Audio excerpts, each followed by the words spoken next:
kulan wacan daawada meel walba aad joogto waxaad kusoo dhawaataa janaalka Lewaya Films oo hadaan oo kale kusoo gudbiya ama aad ka daalacato muuqaalo la xiriira arrimaha Bollywoodka.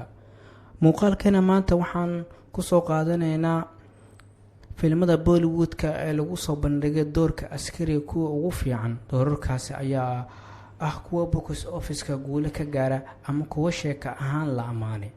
Bollywoodka ayaa sameeyay filmo badan oo door askari ah lagu jilay, kuwaas oo qaar ayaa hirgala oo aktarada magacyadooda doorarkaasi noloshooda dhabta ah loogu yeero.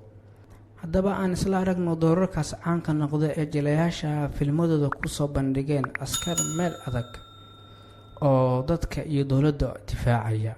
filimka koowaad waa Talaash. hore looma arag xiiso loo qaado shaki dil ah oo baaritaan lagu sameynayo askari wiilkiisa ku waaya baaritaan xidig loo geystay. filimka labaad waa Roti Rator. waa filim leh nooca shactire jacayl iyo action. Akshay Kumar ayaa kugu madadaalin doona filmo leh shactiro dabiici ah. filimka saddexaad waa Mardani. waa door dumar askari ah oo soo afjaraysa gabdho dalka laga dhoofinayo si jirkooda loogu ganacsado. waa filim khiyaano iyo action dhab ah oo raani bandhig fiican kusoo bandhigtay. filimka afraad waa Article 15. waa filim kiis rasmi ah oo ku saabsan oo baaritaan ku sameynayo askari lagu soo bedelay xaafad kale. waa nooc sharcigu uu ugu sareeyo ilmaaniga lagu soo afjirayo. filimka shanaad waa Simba. waa askari musuqmaasuq ku dhex jira laakiin la arkay halkiis oo noloshiisa bedela. waa filim madadaalo sare leh oo taxanaha filimka Singam shaqsiga ugu dambeeya ee taxanaha waxaa ku soo biiray Akshay Kumar, waana filimka Surifanshi.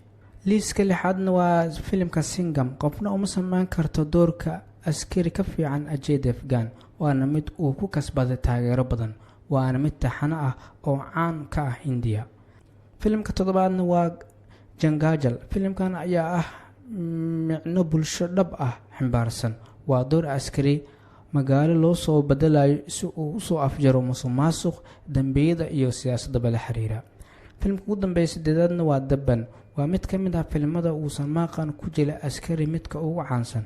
waa taxano caan ah oo 3 qayb laga sameeyay oo musuqmaasuq lala dagaalamayo ama uu la dagaalamayo askariga Jumbul Bande. inta ayaan kusoo xirayaa muuqaalkii aan kaga hadlaynay doorarka ugu caansan ee lagu soo bandhigay askari atoora jilaayo. haddaad ka heshna la wadaag asxaabtaada.